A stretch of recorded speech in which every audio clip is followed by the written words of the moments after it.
Segala puji syukur marilah senantiasa kita ucapkan kehadirat Allah Azza wa Jalla yang masih mengukuhkan keimanan kita, masih mengafiatkan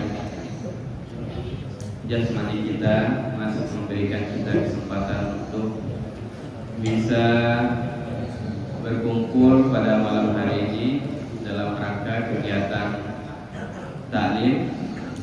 Dan insya Allah habis taklim ini akan ada kegiatan rapat ya, persiapan Idul Kurban. Mudah-mudahan kehadiran kita pada pagi hari ini Allah catat sebagai orang-orang yang beriman. Buya Hamka pernah mengatakan, kalau mau mengetahui siapa itu orang Islam, siapa itu orang yang beriman, itu lihat saja ketika sholat subuh. Jadi kalau mau tahu orang Islam, lihat orang-orang yang datang ketika sholat Idul Fitri atau Idul Adha. Itu orang-orang Islam. Tapi kalau orang-orang yang beriman, coba dilihat di masjid ketika sholat subuh dan sholat isya. Mudah-mudahan kita Allah catat oleh Allah Subhanahu wa Ta'ala sebagai orang-orang yang beriman, benar keimanannya, dan dijadikan sebagai orang yang bertakwa, orang-orang yang kembali kepada kesucian, orang-orang yang bertaubat sebelum kematian, dan kelak Allah akan kumpulkan kita bersama-sama di surga Allah Subhanahu wa Ta'ala. Amin ya Allah ya Rabbal Alamin. Yang saya hormati Al-Ustaz Agus Purnomo, Al-Ustaz Yasin, ada Al-Ustaz Ari Mangkurik ya? Ada Bapak Sepangat, para ustaz, para alim ulama yang saya hormati, Ketua Yayasan Masjid Al-Hijrah, yang saya hormati Ketua DKM Masjid Al-Hijrah beserta jajarannya, dan wabil khusus pada para hadirin yang sudah berhadir pada pagi hari ini. Mudah-mudahan insya Allah Allah memberikan keberkahan dengan duduknya kita di majelis taklim di pagi hari ini. Saya sedikit memberikan pengantar bahwa ketika saya diminta mengisi oleh Ustadz Turiman, saya sempat cari alasan ini apa yang mau menolak, susah juga nih. Nah, jadi saya tidak, ya saya berusaha ya, dengan mudah-mudahan dengan kepercayaan ini ya saya banyak belajar ya. Tentu banyak guru-guru di sini yang lebih mengetahui, banyak ilmunya. Jadi saya pada kesempatan kali ini berusaha berpikir kira-kira apa yang akan disampaikan ini kepada para jamaah dengan tingkat pemahaman yang berbeda-beda. Nah, pekan lalu dapat inspirasi dari Ustadz Turiman nih. Beliau menyampaikan 5 kewajiban kita terhadap Al-Quran. Ini saya mau ulas sedikit nih ke bapak-bapak yang hadir.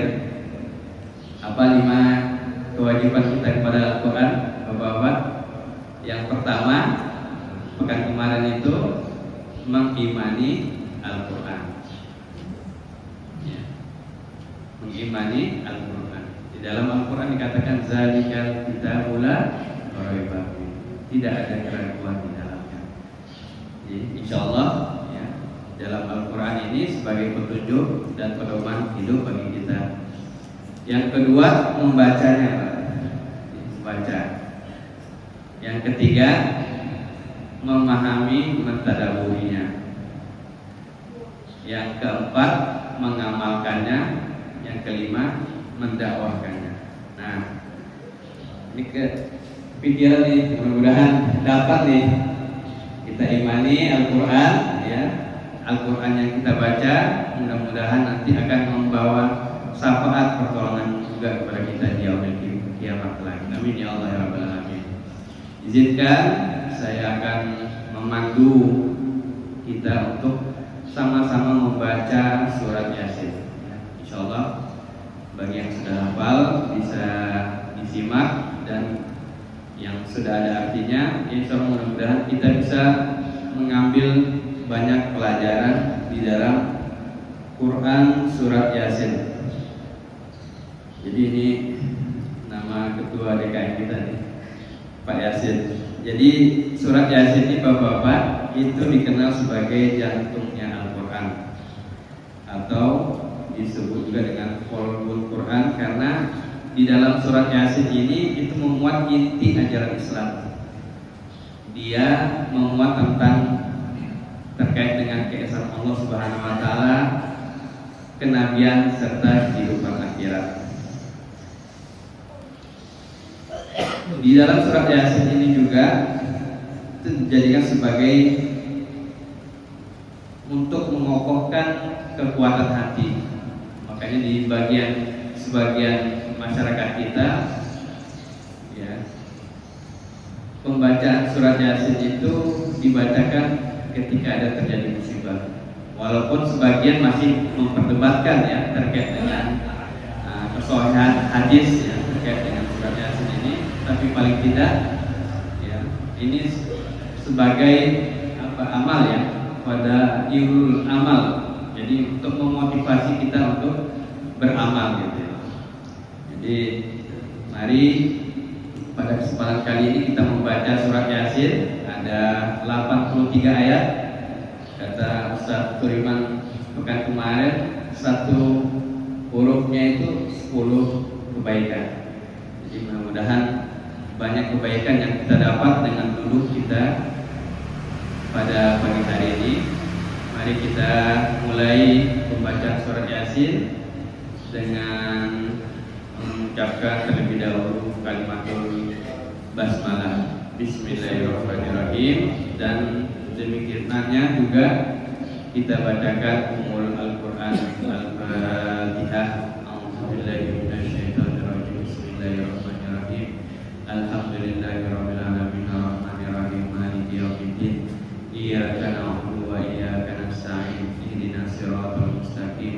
Siratal ladzina an'amta 'alaihim ghairil maghdubi 'alaihim waladdallin.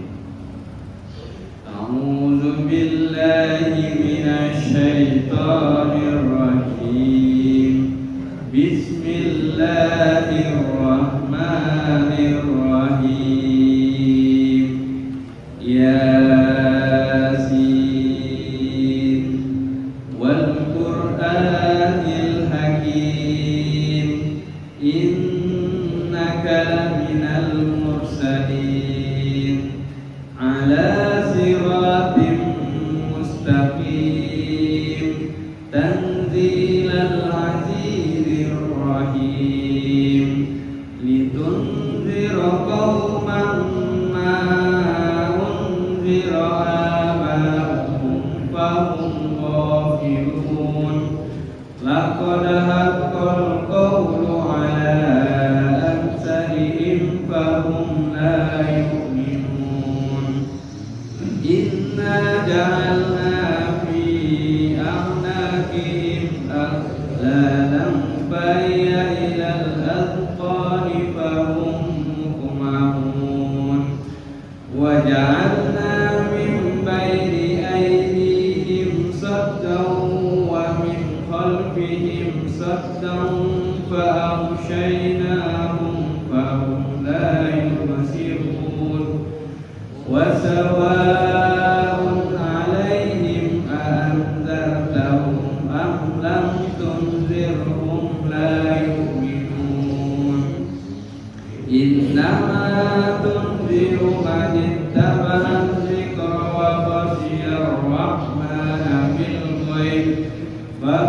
فبشره بمغفرة وأجر كريم إنا نحن نحيي الموتى ونكتب ما قدموا وآثارهم وكل شيء أحصيناه في إمام مبين واضرب لهم مثلا أصحاب القرية إذ جاءها المرسلون إذ أرسلنا إليهم اثنين فكذبوهما فعززنا بثالث فقالوا إنا إليكم مرسلون قالوا ما أنتم إلا بشر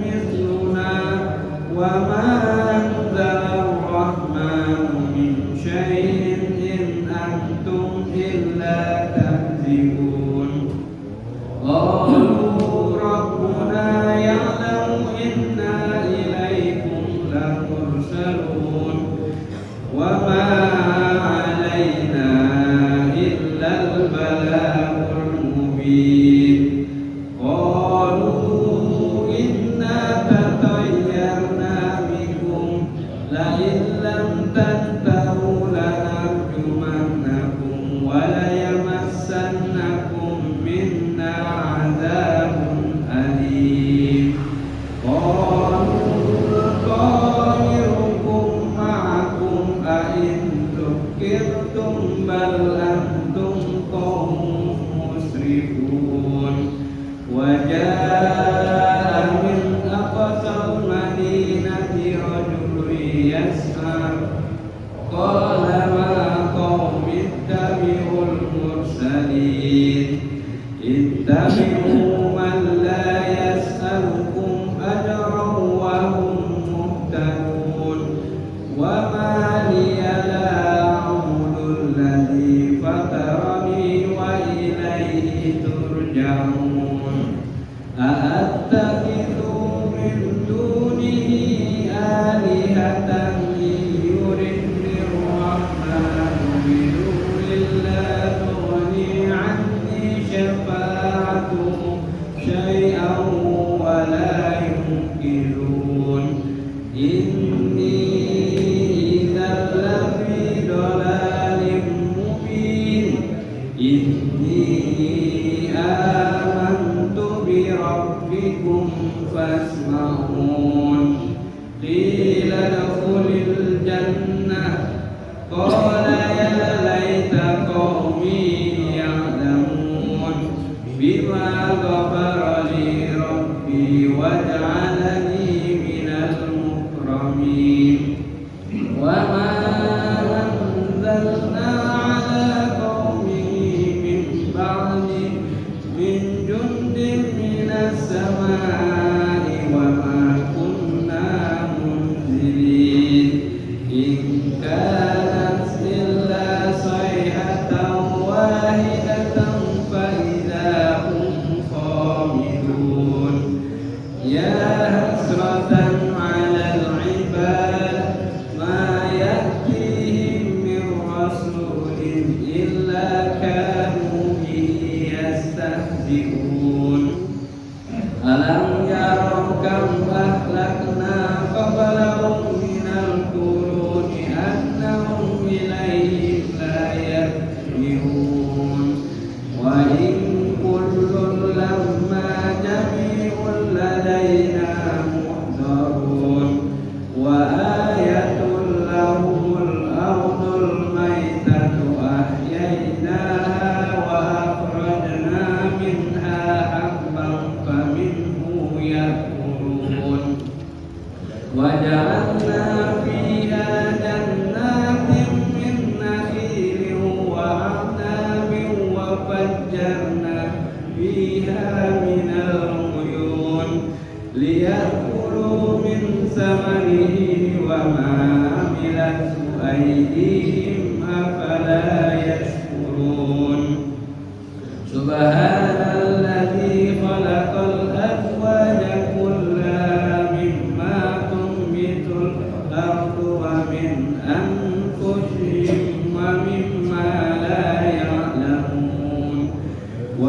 آية لهم الليل نسلخ منه النهار فإذا هم مظلمون والشمس تجري لمستقر لها ذلك تقدير العزيز العليم والقمر قدرناه منازل حتى عاد كالعرجون القديم لا الشمس ينبغي لها أن تدرك القمر ولا الليل سابق النهار وكل في فلك يسبحون وآية لهم أنا حملنا ذريتهم في الفلك المشحون وخلقنا لهم من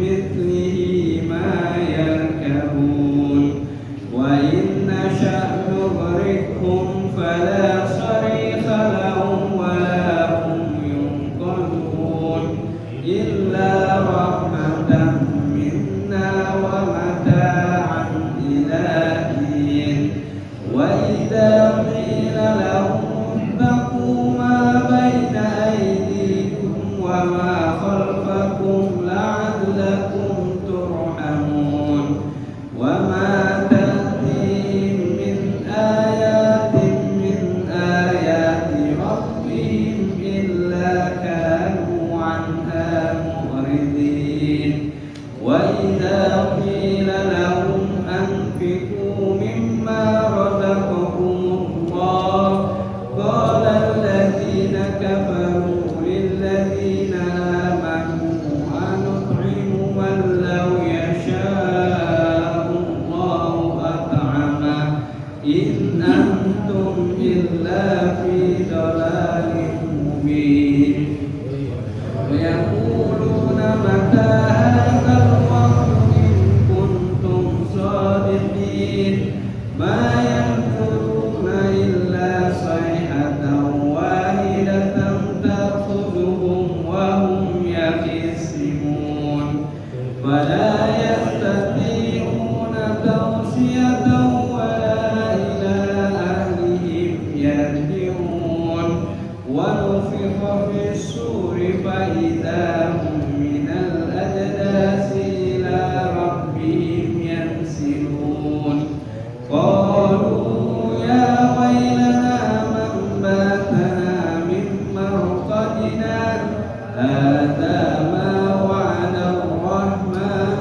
وصدق المرسلون إن كانت إلا صيحة واحدة فإذا هم جميع لدينا محضرون فاليوم لا تظلمون نفس شيئا ولا تجزون إلا ما كنتم تعملون إن أصحاب الجنة اليوم في سرر فاكهون هم وأزواجهم في ظلال على الأرائك متكئون لهم فيها فاكهة ولهم ما يدعون سلام قولا من رب رحيم وامتازوا اليوم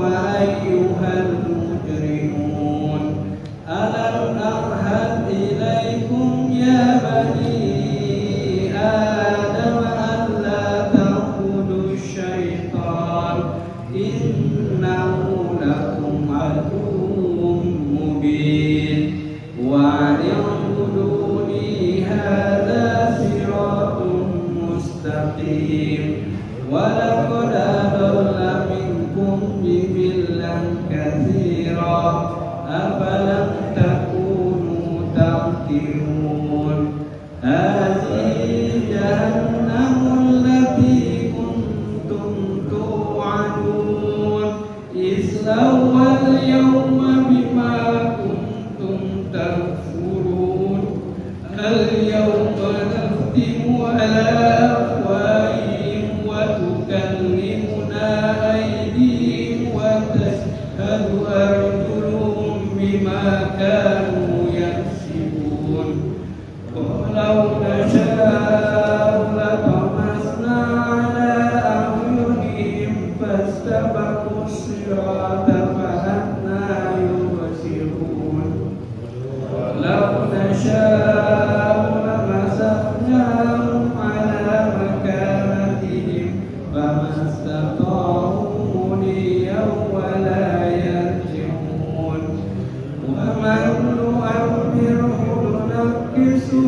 الخلق أفلا يعقلون وما علمناه الشعر وما ينبغي له إن هو إلا ذكر وقرآن مبين لينذر من كان حيا ويحق القول على الكافرين أولم يروا أنا خلقنا لهم مما عملت أيدينا أنعاما فهم لها مالكون وظللناها لهم فمنها ركوبهم ومنها يأكلون ولهم فيها منافع ومشارب أفلا يشكرون واتخذوا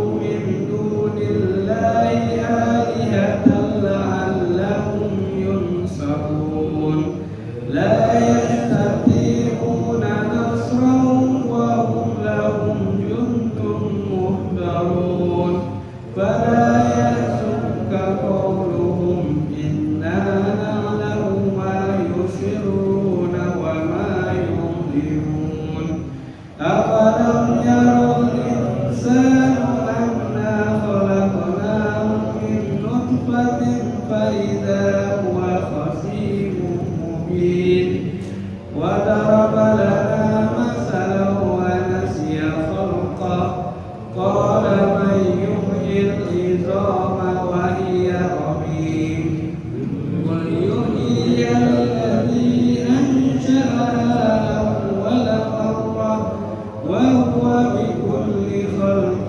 عليم الذي جعل لكم من الشجر الأخضر نارا فإذا أنتم منه توقدون أوليس الذي خلق السماوات والأرض بقادر على أن يخلق مثلهم بلى وهو الخلاق العليم إنما أمره إذا أراد شيئا أن يقول له كن فيكون فسبحان الذي بيده ملكوت كل شيء وإليه ترجعون صدق الله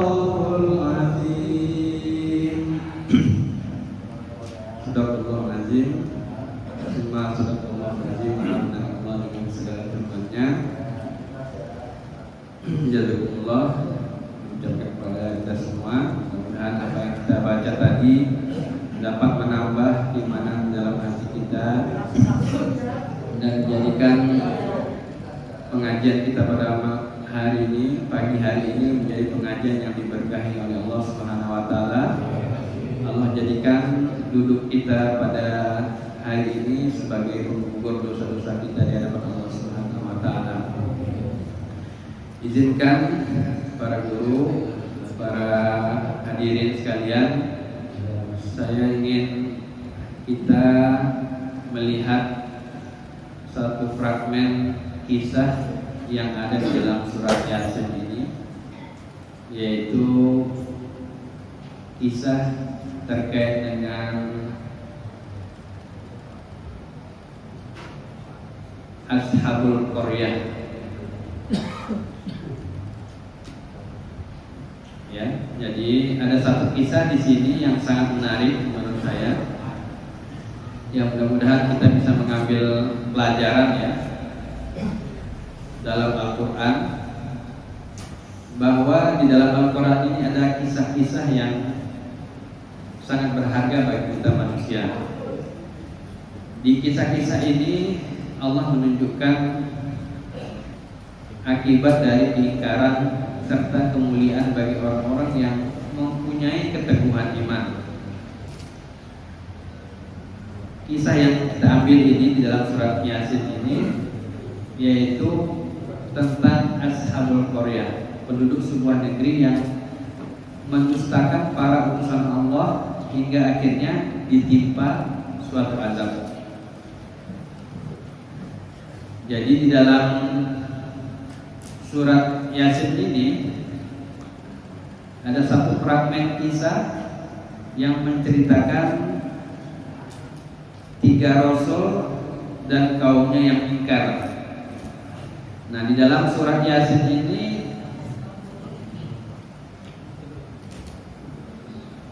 tidak menyebutkan tempat, akan tetapi dari para mufassir menyatakan bahwa kemungkinan kejadian ini terjadi di daerah Antakya, kota Antakya, yang kalau sekarang itu di daerah Turki. Jadi ada sebuah kampung di sana.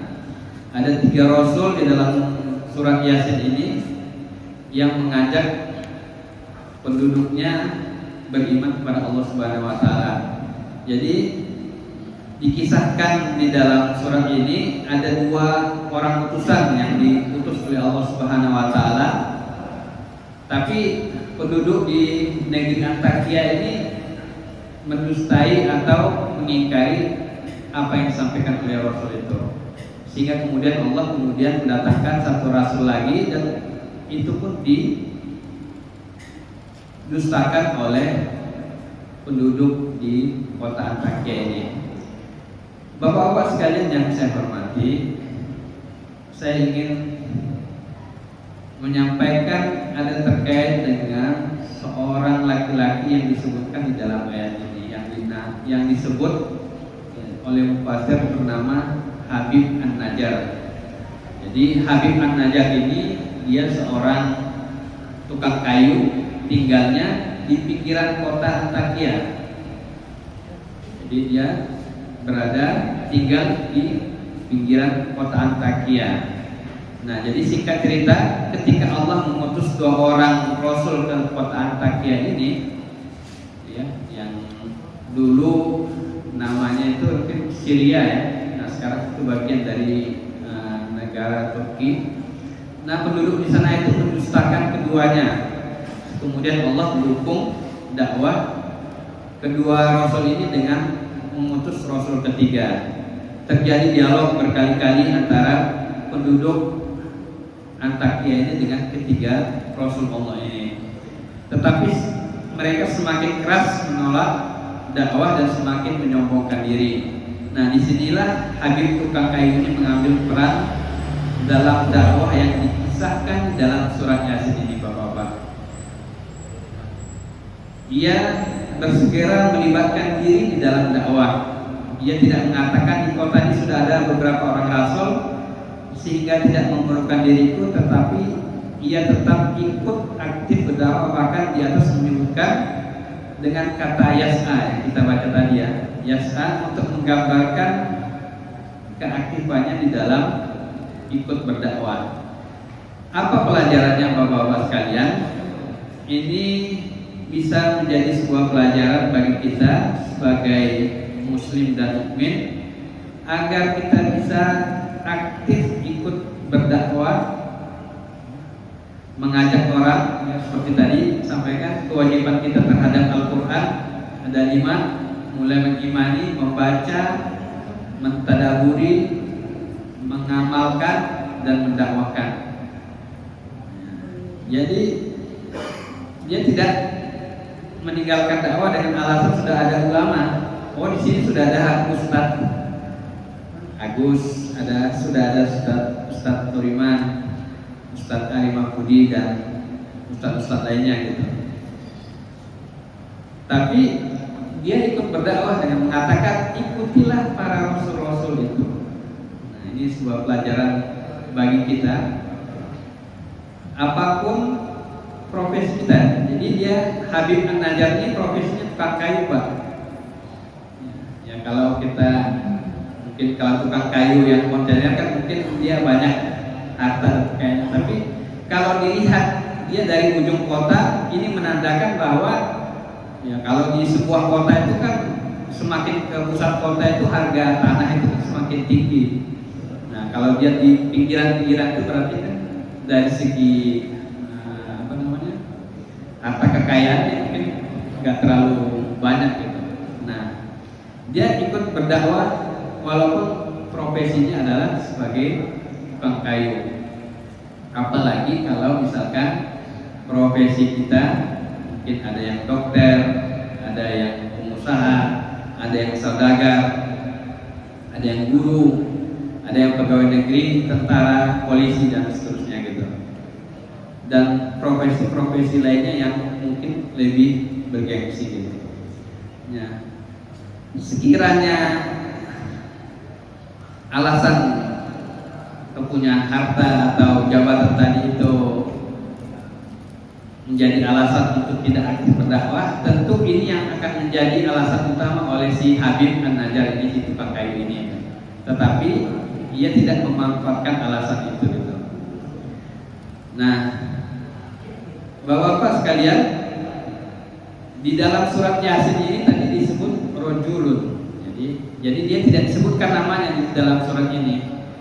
Tapi Mufassir mengatakan namanya adalah Habib An-Najjar, dan tempat kejadian peristiwa ini adalah di kota Antakya, kota di Syria kuno atau bagian dari Turki sekarang ini gitu. Rojulun dan tidak menyebutkan namanya ini menyampaikan sebuah pesan kepada kita bahwa tidak penting siapa kita, tetapi yang penting adalah apa yang sudah kita buat untuk kepentingan agama kita, agama Islam. Yang selanjutnya adalah Allah menyebutkan keaktifannya dengan kata yas'a, bergegas. Karena ia khawatir tidak bisa berpartisipasi dalam dakwah dan tidak mendapatkan pahala yang sangat besar karena kemalasan atau keterlambatan dalam partisipasi dakwah, dan bisa menguatkan posisi para pengusung kebatilan. Nah, mungkin di dalam Sapir ini anggap aja satu kampung Pak ya. Atau dalam istilah dakwah itu ibarat kita berada dalam sebuah kapal. Orang-orang yang di bagian bawah kapal ketika ingin mengambil air ke atas kesulitan, udah kita bolongi aja di kapal. Kalau nggak dicegah ini orang yang mau membolongi kapal ini, semua yang ada di atas kapal itu pasti akan tenggelam. Begitu juga dengan dakwah ini. Maka Bapak-bapak sekalian, ya, kita mencoba mengambil pelajaran dari kisah surat Yasin ini. Jadi, alhamdulillah, ya, kepengurusan periode sekarang sudah semakin berkembang. Kita juga merasakan ya, betapa nikmatnya bisa beribadah di masjid yang kita cintai ini, Bapak-bapak. Dulu tidak, ya, kalau kita kembali flashback ke belakang, dulu masjid kita kecil ya. Hanya sedikit ya, berapa kali berapa? 7 kali 9 kalau tidak salah seharusnya. Sangat kecil gitu yang tersedia, karena di sini tidak ada pasos dan pasung gitu. Habis semuanya untuk rumah gitu. Nah, alhamdulillah kita para jamaah semuanya bergotong royong, bekerja sama, membangun kebersamaan untuk membangun masjid kita yang indah ini. Alhamdulillah, dari periode ke periode, estafet demi estafet itu terus berlanjut. Sekarang dikomandani oleh Ustadz Yasin ya. Yuk kita bareng-bareng menjadi bagian dari dakwah kita ini gitu. Mengajak diri kita untuk menjadi pribadi yang islami, dan mengajak keluarga kita menjadi keluarga yang islami, mengajak masyarakat kita menjadi masyarakat yang islami. Nah, Bapak-bapak sekalian yang saya hormati, karena kita tidak akan rapat juga, saya ingin memotivasi kita semua pada kesempatan kali ini terkait dengan keaktifan si Habib An-Najjar tadi. Jadi karena dia ikut mengatakan, hei kaumku, ikutilah utusan itu, Jadi dia mengajak orang-orang ini untuk mengikuti seruan itu, mengajak dakwah gitu. Tetapi apa akibatnya? Akibatnya dia dalam ada beberapa tafsir dia itu dipukuli atau dianiaya sehingga dia meninggal dunia gitu. Tapi apa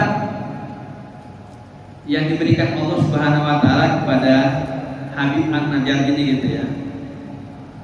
Akibat keaktifannya di dalam dakwah itu. Saking terobsesinya dengan kegiatan dakwah menegakkan Islam, obsesinya itu sampai ke alam barzah dengan mengatakan qala ya laita qaumi ya'lamun.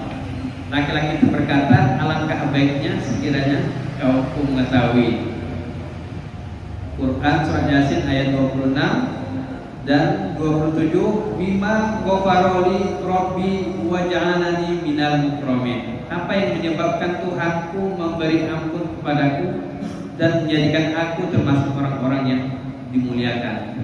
Jadi ketika dia meninggal itu Allah tampakkan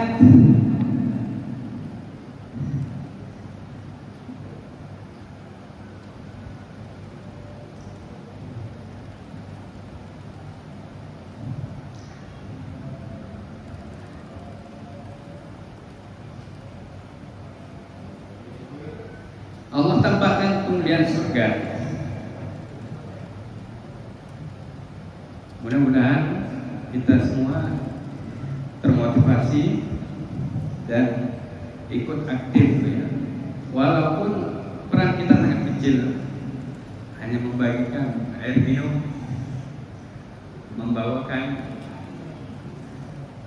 peralatan-peralatan yang mudah-mudahan sumbangsi itu menjadi bagian yang dicatat oleh Allah Subhanahu wa taala. Barangkali itu yang dapat saya sampaikan. Mudah-mudahan ini bermanfaat kepada kita semua, terutama kepada diri saya sendiri. Kita tutup dengan doa. Ya, mudah-mudahan kita Allah catat menjadi orang-orang yang termasuk bagian dari barisan dakwah ya. Barisan dakwah yang mengajak orang pada kebaikan, termasuk bagian orang-orang yang beriman. Karena orang yang beriman itu mereka itu suka memakmurkan masjid. Semoga Allah catat kita termasuk orang-orang yang memakmurkan masjid, datang sholat subuh ya 5 waktu, ya terutama sholat isya dan sholat subuh.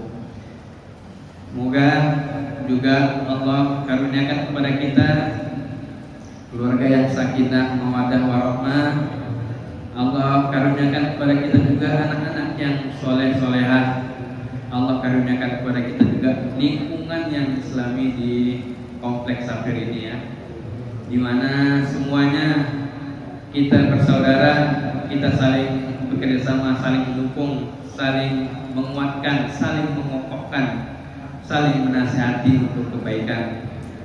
Dan juga mudah-mudahan Allah Subhanahu wa taala memberikan limpahan rezeki yang barokah kepada kita, rezeki yang melimpah, rezeki yang datang dari segala arah, rezeki yang tidak datang dengan susah payah, rezeki yang membawa kepada jannah, dan rezeki yang tidak membawa kepada neraka. Ala hadiniyah wa ala kulli niyatin shalihah. Assalamualaikum warahmatullahi wabarakatuh.